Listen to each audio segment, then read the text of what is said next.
This is The Edge of Innovation, Hacking the Future of Business. I'm your host, Paul Parisi. And I'm Jacob Young. On The Edge of Innovation, we talk about the intersection between technology and business, what's going on in technology, and what's possible for business. So here today, we're with Josh Sturgeon of Ember Tribe. Okay, now, Ember Tribe, how old is this? Yeah, so Ember Tribe is about 3.5 years at the time of this recording. Okay. At the end of 2015. Did you go to school to become an Ember Triber, or what do you call yourself? That's my actual degree. Yeah. No, I didn't. I fell into this world out of a hybrid of necessity and curiosity and interest. I graduated into the heart of the recession in 2007. At the time, was also had a full load of grad school work. And so I really just needed to find ways to make money. Okay. And my gateway into all of this was through a dying phone book company, where I was actually a door-to-door salesman. And my one job was to try to introduce this digital offering to keep the company alive. And spoiler alert, the company went under. Wow. And I didn't go beyond 3 months there. But what it did introduce me to was this idea of digital marketing, and specifically SEO or search engine optimization. And it just blew my mind that you could show up for just very specific things that you offered as a business owner, and that people could find you for those things on the web and just do business with you. So that just ignited the passion and excitement for this, now 12, 13 years ago. There was no formal education for it, right? So it was a lot of reading blogs, like building your own website, seeing what worked and what didn't work. So I did that for a while. I eventually worked for a larger agency and got to do this at a larger scale with companies like Staples and Unilever, Thermo Scientific. But then I think really learned the most when I was building a business with my wife at the time and needed to kind of put our own money on the line and figure out what was going to be the best fit for us as a small business. And so that's where I feel like my learnings really took off, because I was in the trenches, so to speak, spending my own money. Right. Yeah, that's kind of the genesis, I guess, of how I get into all of this. So when you were a teenager, did you say, I'm going to be in digital marketing? No, not at all. When I was a teenager and even into college, I was very into music. I was very into the creative side of things. Sure. And so for a while, too, You wanted to be a rock star? I wanted to be a rock star. No, not necessarily. I was more like singer-songwriter. Okay. I also taught music, too. So I ran like a little music studio, and I taught kids how to play guitar. And, oh, cool. Yeah, so basically I was really into that, but I think that creative impulse met the reality of the real world, and I started channeling that creativity to how to make money and how to do that in a flexible way, because time was constrained for me. So there are certain people, you sound like you have entrepreneurial tendencies.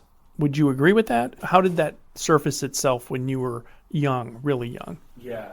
So when I was really young, I was hustling. I was selling rocks at the end of my driveway. Right, okay. And selling rocks that I thought were cool. Probably call them crystals or something. Sure. Just out of innocence. But yeah, then I started a handyman service when I was a kid. I feel like everybody has that. I sold lemonade at the end of my driveway. Well, no, not everybody.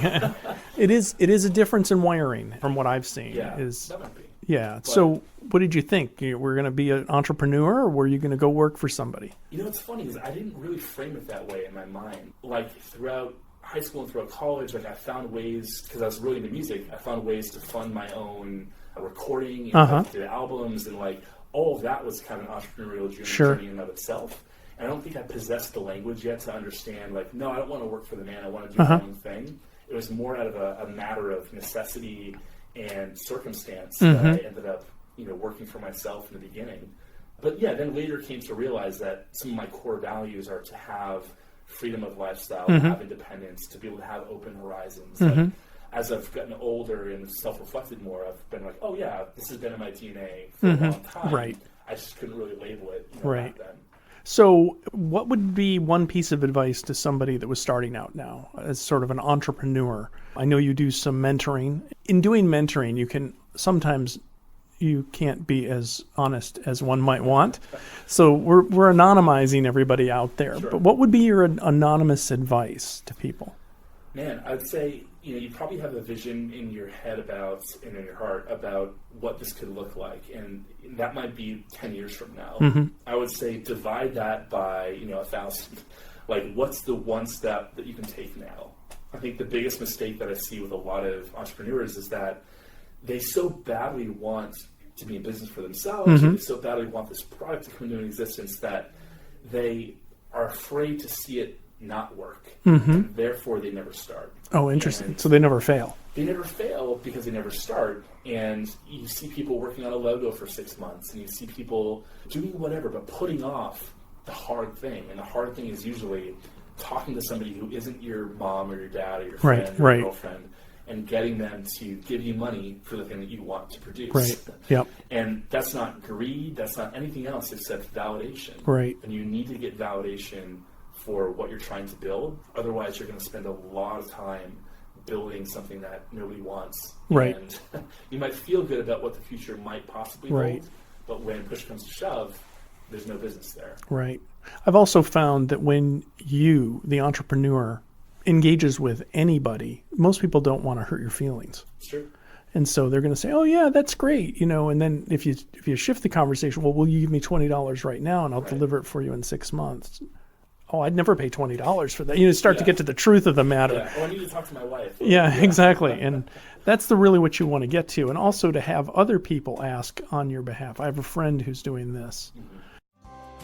Do you need a website that actually works and is easy to update?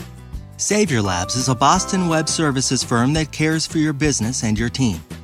We solve problems so you can focus on what you do best. Just follow the link in the show notes and enter code WEB1 for more information.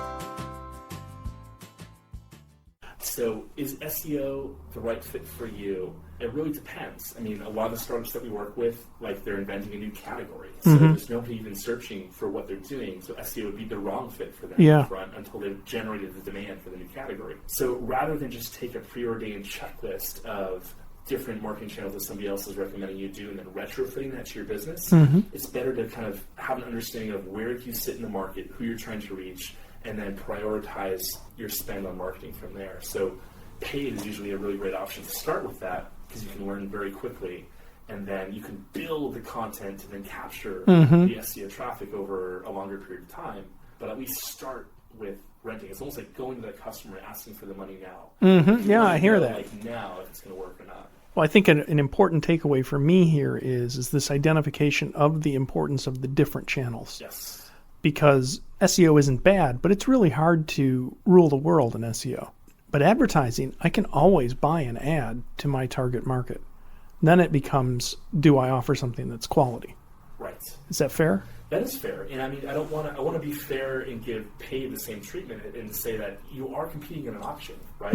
So to give you a very specific example, we had a client who was going up against Salesforce and Blackbaud in Google search with those paid ads. And I mean, that's expensive, man. Those guys are spending millions of dollars in search. And so the big innovation for that client was finding another paid channel that was underutilized at the time for business to business, which was Facebook. And we reduced their cost per lead by 80% by making that change. So that's interesting, because both of those are very business-oriented, very C-level, finance-oriented products. Right.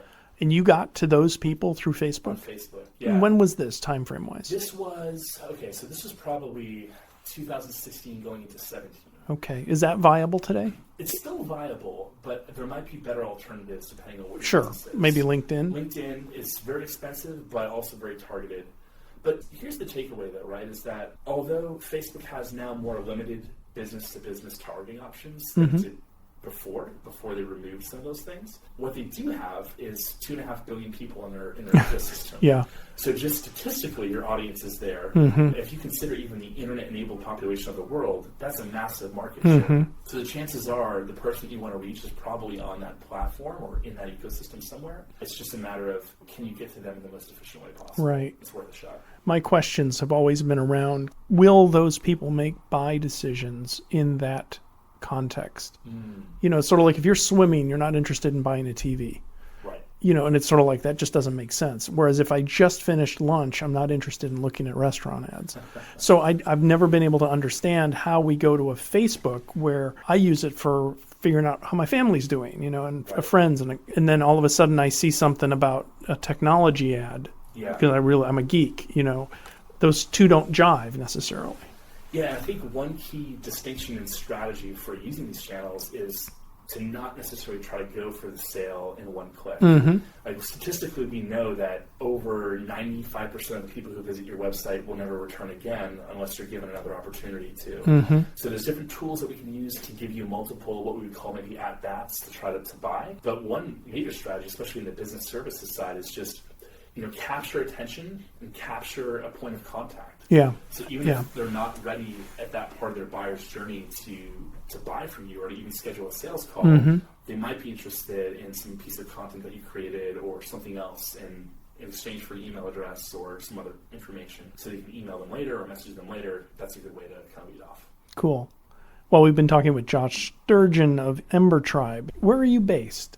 Yeah, that's a loaded question. So I'm here north of Boston, and I have a business partner who's in North Carolina. Okay. But the rest of our team of about 20 people is spread about 9 different states Sure. across the U.S. We're a completely distributed team. Oh, that's cool. Now, do you service clients all over the world, or do you just work in one city in Alabama? No, it's all over the U.S. and Canada, and some of those companies are multinational, so they'll have different locations. Cool. But for the most part, no, it's not constrained by location at all, and we work just like as our team works together in a remote environment. We're working virtually with a lot of these clients as well. Oh, cool. Well, there'll be ample opportunity in the show notes and links for both Josh individually and for Ember Tribe. Just wanted to thank you for coming in. It sounds fascinating. It's never as simple as we want to make it, but it's also probably not as complicated, especially with a Sherpa like you guiding us through it.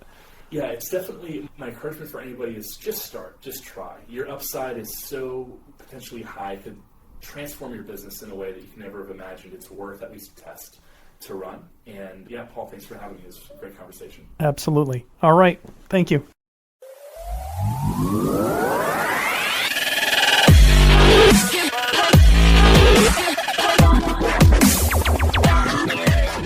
The Edge of Innovation is brought to you in partnership with Savior Labs. Savior Labs exists to help businesses mature and strategize for the future. Learn more about Savior Labs at saviorlabs.com. Thank you for listening to this episode of The Edge of Innovation, Hacking the Future of Business. For the show notes and more information about Paul, please visit paulparisi.com. The Edge of Innovation is produced by Jacob Young in conjunction with copious amounts of coffee. Music on today's episode was from bensound.com. Paul can be found on Twitter at pdparisi and on LinkedIn at linkedin.com/pdparisi. This episode, like all our episodes, is transcribed and available at paulparisi.com. Thanks for listening, and we'll see you next week.